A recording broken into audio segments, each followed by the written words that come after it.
নমস্কার, আমি সুভদ্র আবার আপনাদের মাঝে। আজকের বিষয় অন্য কিছু নয়, নিশ্চয়ই বুঝতে পারছেন। সদ্য দিল্লি বিধানসভার নির্বাচনের ফলাফল বেরিয়েছে এবং যদিও নির্বাচনের পরে যে সমীক্ষাগুলো বের হয় তার অধিকাংশই ঠিক হয় না, তবে এক্ষেত্রে দেখলাম ঠিক হয়েছে, অধিকাংশই ঠিক হয়েছে এবং প্রত্যাশা মতোই দিল্লির আপ সরকারের বিদায় এবং সেখানে ভারতীয় জনতা পার্টির প্রায় আড়াই দশক পর পুনরায় ক্ষমতা দখল। লাভ কী হলো আমাদের? আমরা তো বঙ্গবাসী, আমরা কি পরের আনন্দে আনন্দিত হব? লাভ আমাদের এমন কিছু হয়নি, তবে আশা জাগে ইতিমধ্যেই কথা শুরু হয়ে গেছে যে বিদায় হলো আপ, কবে বাংলা থেকে বিদায় হবে এই পাপ? হবে, আশা তো অবশ্যই হবে, সেটা কবে? মাঝখান থেকে যেটা হলো, মানে আমি তো একটু ব্যঙ্গ করা আমার একটা খুব বাজে অভ্যাস, যে আমি একটু ব্যঙ্গ ট্যাঙ্গ করি আর কি আপনাদের কাছে বর্তমান সরকারটাকে নিয়ে। সেখানটায় দাঁড়িয়ে যেটা পেলাম আর কি, এই মুহূর্তে যেটা পেলাম সেটা হচ্ছে কয়েকটা চিরাচরিত কথা আমরা পেলাম না। কী কী চিরাচরিত কথা পেলাম না? বিভিন্ন স্টেটের নির্বাচনের পরে যখন দেখি সেখানে ভারতীয় জনতা পার্টির হার হয়েছে, তখন থেকে, এটা আজ নয়, 2014 নির্বাচনের পরের থেকে আমরা একই কথা শুনতে পাই যে বিদায় ঘণ্টা আসন্ন, কাউন্টডাউন শুরু।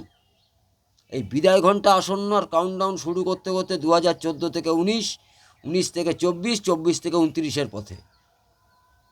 সেই কথাটা আমরা শুনতে পারবো না হয়তো ইভিএম হ্যাকিং, যেটা চিরাচরিত প্রথায় ভারতীয় জনতা পার্টি যখন জেতে তখন সেটা ইভিএম হ্যাকিং, যদি অন্য কোনো রাজনৈতিক দল জেতে তখন সেটা ইভিএম হ্যাকিং নয়, জনগণের রায়।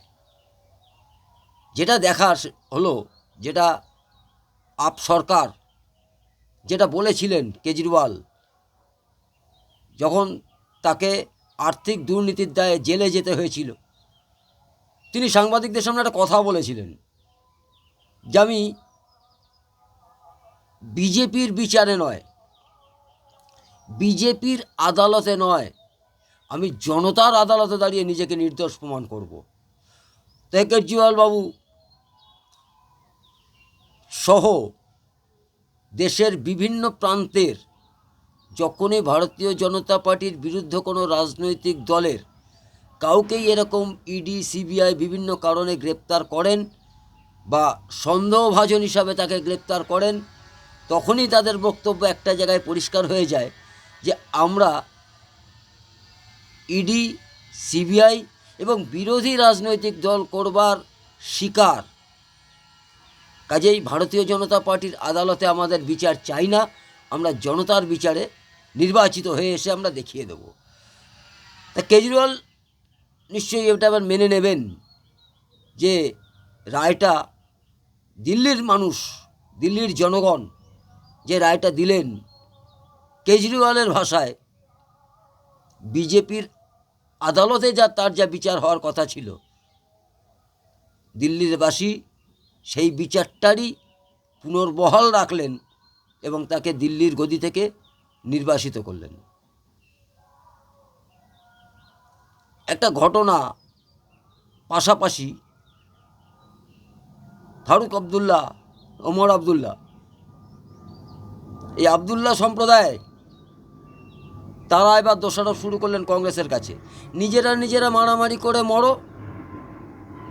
তার কারণ আমি একটা ভিডিও অনেক আগে করেছিলাম, যখন এই গাঠবন্ধন গত লোকসভা নির্বাচনের আগে, যে দেখুন এই যে এত চোর সম্প্রদায়, প্রত্যেকটা সম্প্রদায়ের মধ্যে একটা ইউনিটি থাকে, স্বভাবতই ভারতবর্ষের বিভিন্ন রাজনৈতিক দল যারা চোর সম্প্রদায়ের, তাদের মধ্যেও যে একটা ইউনিটি থাকবে না, এটা তো হতে পারে না।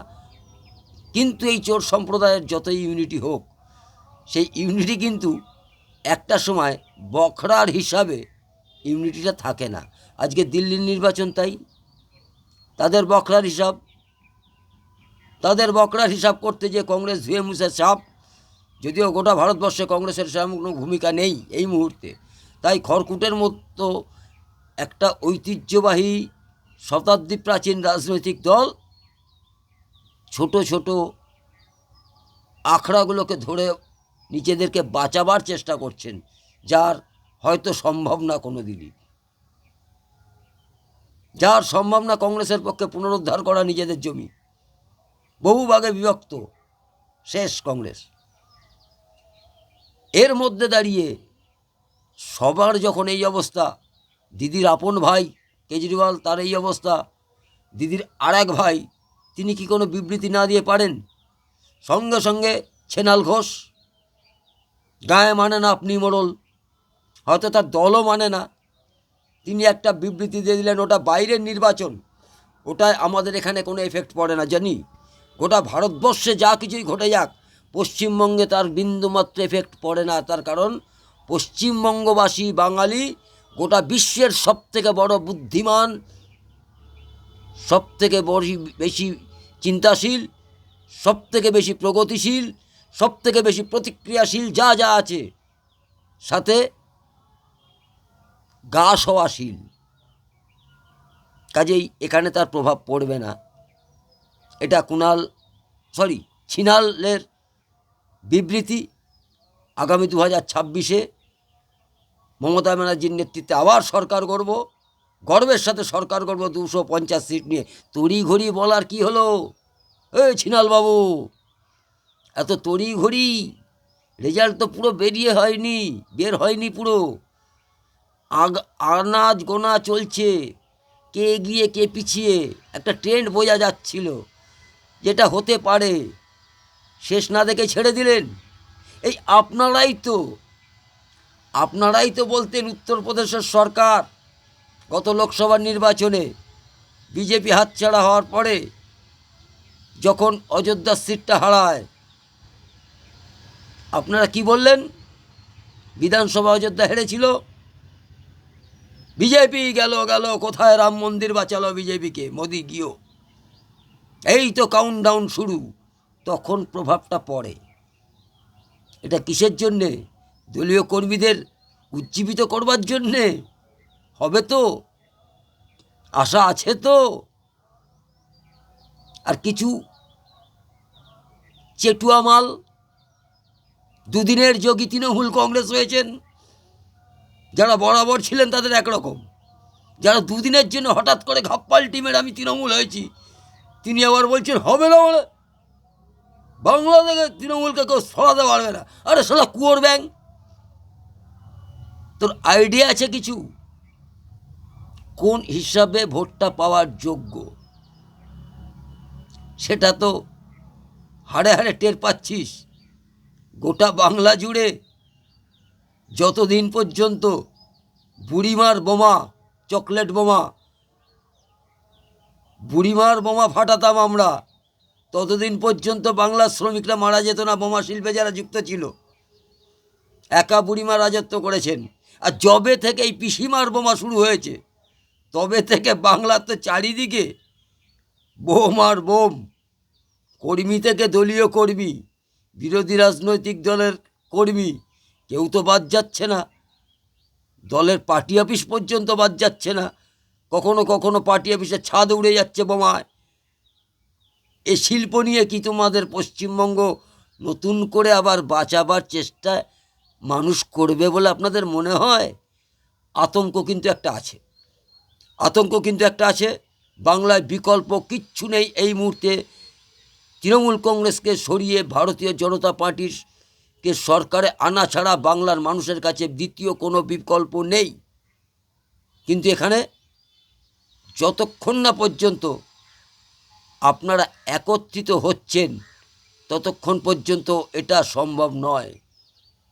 তাই কাজেই একাধারে যেমন দলের উঁচু থেকে নিচু তলা এক সূত্রে বেঁধে চলতে হবে, ঠিক একইভাবে বাংলার সমস্ত শ্রেণীর মানুষকে নিয়ে এক সূত্রে মালা গাঁথলে পরে সে মালা মা মাটি মানুষের সরকারের বিদায়কালে চিতায় দেওয়ার মালা তৈরি হবে।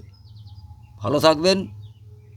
খুব উত্তেজিত হয়ে গেছিলাম, হয়তো হয় একটু মাঝে মধ্যে এদের কার্যকলাপ দেখে। আবার কথা হবে অন্য বিষয় নিয়ে। তবে একটা কথা প্রত্যেকের কাছে আমি বরাবরের মতন অনুরোধ করব যে অবশ্যই আপনাদের কমেন্টস করবেন। আমি কাউকে সাবস্ক্রাইব করতে বলবো না, লাইক করতে বলবো না। ভিডিও না দেখে ফোন কমরে লাইক করবেন না। ফলসে পড়ে গেছেন এক তৃণমূলের কমরেড, জানেন, রিসেন্ট একটা ভিডিওয় তিনি টুক করে লাইক মেরে দিয়েছিলেন, আমার খুব পরিচিত। তারপরে আমি তাকে জানাই যে কী রে, লাইক করলেই তোর পছন্দসই হলো কি আমার কথাগুলো? বলছে সরি ভাই, ভুল করে হাত লেগে গেছে, আমি পুরো দেখিনি। আর একবার দেখে নিস, তারপরে গালাগালিটা দিস। যাই হোক, ভালো থাকবেন, আবার দেখা হবে নতুন কোনো ভিডিওয়, নতুনভাবে আবার আসবো। নমস্কার।